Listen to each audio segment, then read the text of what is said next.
Radio Publique Africaine.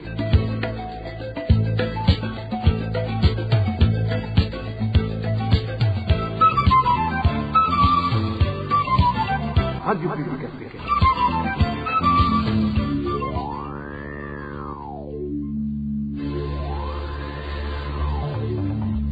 C'est le moment de suivre le journal parlé en français. À la présentation, Josiane Mouzaneza. Au sommaire de cette édition, des magouilles et irrégularités émaillent toujours le processus électoral en cours au Burundi. En province Burunga, jusque ce vendredi soir, aucune liste de mandataires des membres de la coalition Burundi Bwabose n'avait été acceptée par les membres de la CEPI, ce qui pousse les membres de cette coalition à penser à un plan du gouvernement en place et du parti dont il est issu de les écarter. Les habitants de la commune de Lugombo se disent inquiets du sort réservé aux ressortissants congolais régulièrement arrêtés et détenus dans un cachot situé à Rukana avec pour accusation la collaboration avec le mouvement M23, ce que les habitants de la place trouvent insensé et parlent plutôt d'astuces visant à les spolier de leurs biens vu que la plupart d'entre eux sont des commerçants.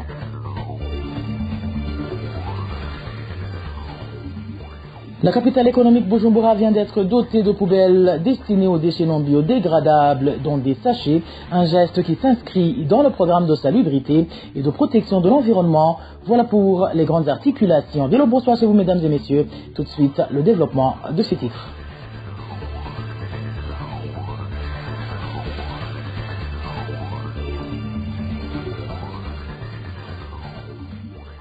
Bonsoir, ouvrons ce journal par la page politique pour parler de la suspension ce samedi de toutes les activités dans toute la ville d'Ongozi. Les habitants de cette localité ont été ordonnés de participer aux propagandes organisées par le parti CNDD-FDD. Ceux qui se sentent entretenus avec la RPA dénoncent ce comportement du parti au pouvoir et demandent que cette persécution et intimidation prennent fin vu que chaque personne a le droit de choisir son appartenance politique. Les détails avec Eric Nyonzima. Depuis le matin de ce samedi, aucune autre activité n'était permise sur toutes les collines de la ville d'Ongozi. Aucune personne ne pouvait vaquer à ses propres activités, comme celles qui voulaient se rendre dans les champs. Tous les habitants étaient forcés à aller participer aux propagandes organisées par le parti CNDD-FDD qui se sont déroulées au stade Agasaka, comme témoigne cet habitant.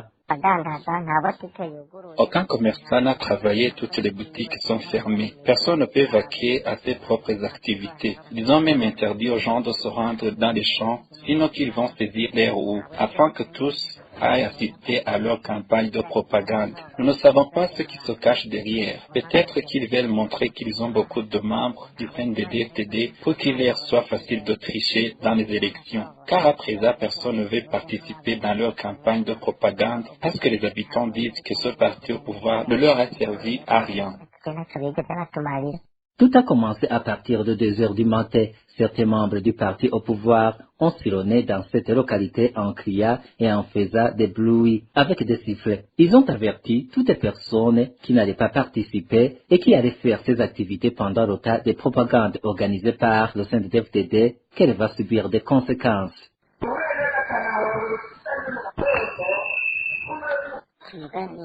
Si je te parle à 2 heures du matin, ils étaient en train de passer partout sur la colline Kinyami en criant très fort que celui qui osera ouvrir sa boutique va le payer très cher.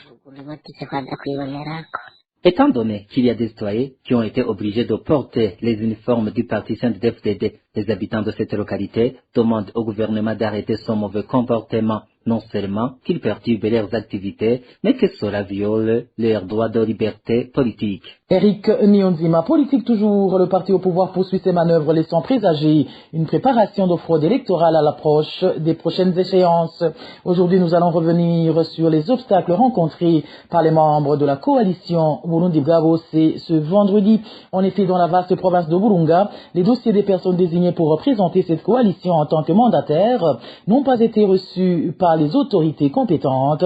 Pour les membres de cette coalition, cette attitude du CNDD-FDD traduit clairement une volonté manifeste de préparer un hold-up électoral. David Claude Mananayo nous livre davantage de précisions sur ces entraves subies par les représentants de la coalition Burundi Bwabose. Des membres de la coalition Burundi bwa Bose ont exprimé leur mécontentement après avoir été empêchés de déposer leur candidature pour faire partie des mandataires dans la province vaste de Burunga.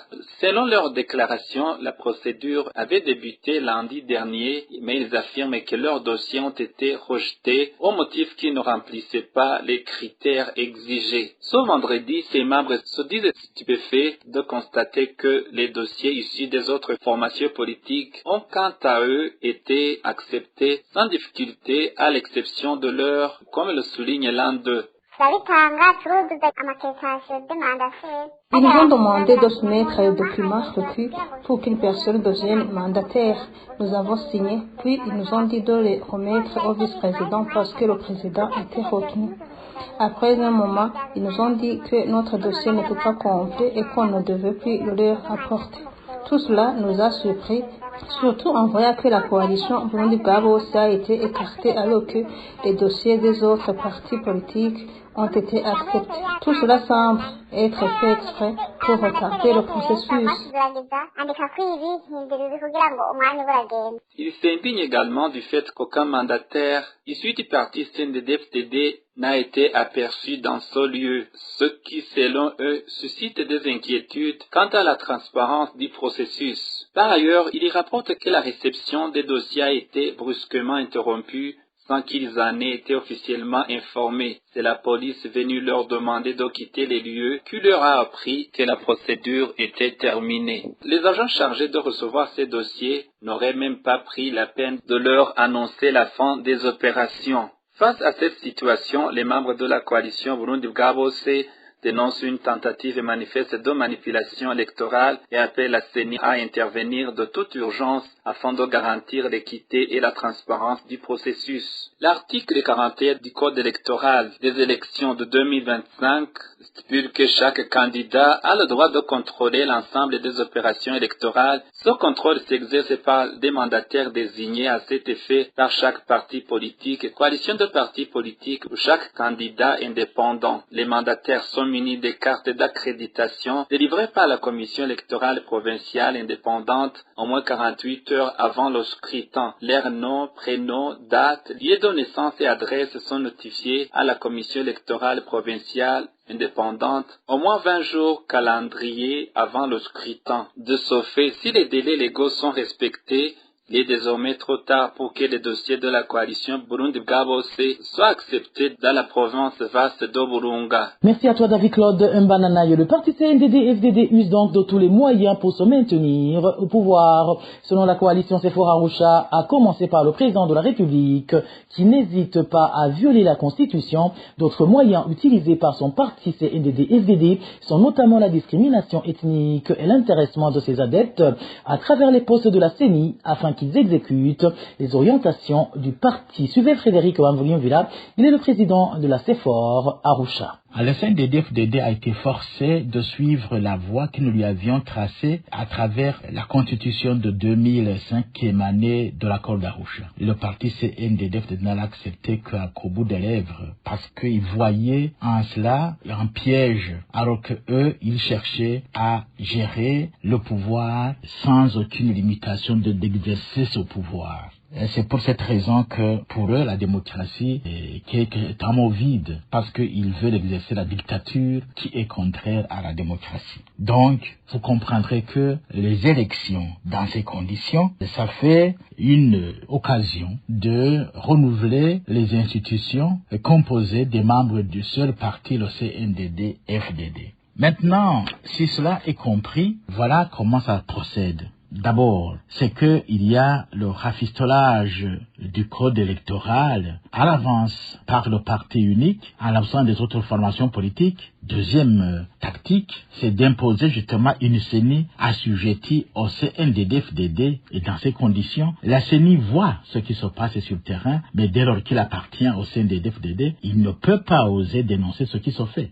Parce que ils ont des injonctions qui proviennent des responsables du parti politique à tous les niveaux. Ils reçoivent des injonctions qui proviennent des généraux, qui sont des véritables détenteurs du pouvoir. Et voilà pourquoi justement la CENI ne peut rien dire. La déstabilisation des non-adhérents à ce parti en confisquant leurs cartes d'électeurs et profiter de la pauvreté de ces derniers pour acheter leurs cartes d'électeurs figure aussi parmi les astuces du parti CNDD-FDD pour truquer et remporter coûte que coûte le scrutin. Encore une fois, Frédéric Bambourignon-Villa. Il y a d'autres sous-manœuvres qu'on voit sur le terrain. Empêcher, par exemple, par la CENI toujours, que d'autres formations politiques ne participent pas aux élections de base. Et puis, il y a des moyens techniques qui ont été aussi utilisés. C'est la concentration du carburant aux mains des teneurs du CNDD-FDD pour éviter que d'autres formations politiques ne soient pas sur le terrain. Et il y a justement cette pratique qui est le retrait subtil des cartes d'électeurs des membres des autres formations politiques par coup d'intimidation et par coup d'argent. C'est ainsi qu'ils vont se retrouver sur le jour des élections, le CNDD-FDD seul, gagner des élections par des manœuvres qui ont été inventées, qui sont en train d'être exécutées au vu et aussi de tous. Mais il y a également l'animation des réunions d'abord au sommet, où l'on dirait que le CNDD-FDD s'est converti, qu'il veut le changement à tous les niveaux, qu'il va y avoir de bonnes élections, avec le discours du secrétaire général du CNDD-FDD à Gitega. Au même moment, il y a à la base, à Kayanza, où un chef de colline dit clairement que celui qui ne votera pas CNDD-FDD, qui se prépare pour affronter tous les malheurs du monde. C'est de l'intimidation. Il y a plusieurs façons de changer le pouvoir pour sauver finalement le pays. Mais en tout cas, il faut mettre une croix sur cette façon d'atteindre le changement du pouvoir de simples élections. Ce n'est plus possible.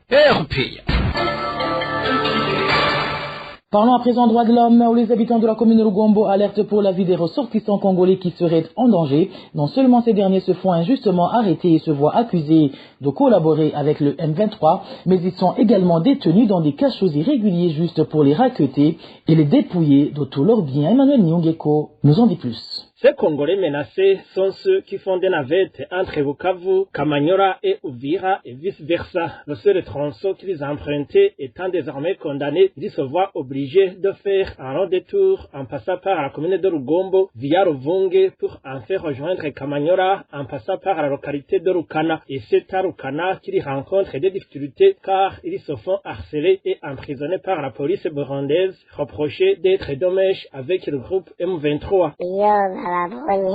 Dès qu'ils les rencontrent, l'interrogatoire commence et on leur demande les liens de provenance. Ceci par les malheurs. Ils disent avoir quitté Uvira ou Luvunge pour se rendre à Kamanyola. Aujourd'hui, entre les mains du M23, ils sont directement arrêtés et emprisonnés pour collaboration avec ce mouvement. Leur arrestation, poursuit notre source, aurait pour objectif de les spolier de tous leurs biens, surtout que la plupart de ces Congolais sont des commerçants. C'est juste une façon de les raqueter puisqu'ils savaient très bien qu'ils ont flué de l'argent. Alors, ils les emprisonnent et on ne sait même pas si ils sont tous relâchés ou s'il y en a qui sont portés disparus à cause de cette accusation de collaborer avec le M23. Compte tenu du fait que des commerçants burundais se rendent souvent en RDC pour s'y approvisionner en divers articles, les habitants de Lugombo demandent au gouvernement burundais de suivre de près cette situation et de protéger ses ressortissants congolais, car ces commerçants craignent qu'une fois en RDC, on leur rende la monnaie de leurs pièces, sans parler du fait que cela peut impacter sur les relations entre les deux pays. Merci à toi Emmanuel Nyongeko. Droits de l'homme toujours, le parti MSD lance un appel pressant au gouvernement du Burundi et de la Tanzanie pour qu'ils prennent toutes les mesures nécessaires afin de permettre à 150 Burundais détenus en Zambie, accusés de séjour illégal sans documents légaux, d'obtenir les papiers requis. Selon Epita Saint-Chimilimana, porte-parole du parti MSD, il est du droit de tout citoyen de vivre dans le pays de son choix, à condition qu'il puisse mener une vie sereine et digne au quotidien. Suivez. mu mugambwe MSD dusaba ko leta y'u Burundi na leta ya Zambia boganira mu ntumbero yo gukemura. Le parti MSD appelle les gouvernements du Burundi et de la Zambie à engager un dialogue en vue de résoudre les difficultés rencontrées par les ressortissants burundais présents en Zambie. Dans ce processus, les normes du droit international doivent être scrupuleusement respectées. Nous exhortons ces deux États à tout mettre en œuvre pour garantir à ces Burundais l'accès aux documents documents légaux nécessaires. En particulier, le gouvernement burundais qui a la responsabilité d'assister ses citoyens afin qu'ils puissent vivre sans entrave à l'étranger. Il est inacceptable que, dans le contexte actuel de réformes législatives, un Africain soit privé du droit de résider dans le pays de son choix, notamment lorsqu'il fuit des difficultés pour chercher des conditions de vie dignes. Nous insistons également sur la nécessité d'éviter toute forme d'intimidation ou d'atteinte aux droits fondamentaux de ces personnes. Toute action de cette nature pourrait constituer une violation du droit international.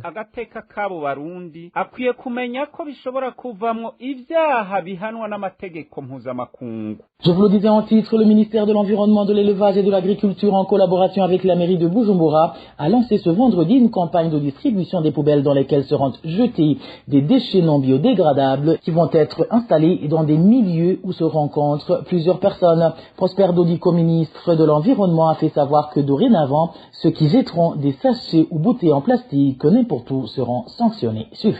L'article 17 mentionne que toute personne qui utilise les sacs et sachets en plastique interdits est punie d'une amende allant de 2 000 à 5 000, y compris celui qui jette les sachets, les plastiques. Ça, c'est un individu. Pour éviter que la population soit punie, nous devrons contribuer à mettre en place des facilités, notamment la pose des poubelles. C'était Prosper Dodico, ministre ayant l'environnement dans ses attributions. Vous saurez que ces poubelles seront également installées à l'intérieur du pays. Et voilà, mes fidèles de la RPA, c'est par ici que prend fin le journal en français de ce samedi 17 mai 2025. Merci pour votre aimable écoute. Merci également aux équipes rédactionnelles et techniques pour leur franche et parfaite collaboration. À la présentation de ce journal, vous étiez avec Josiane Muzaneza. Passez de bons moments chez vous. Au revoir.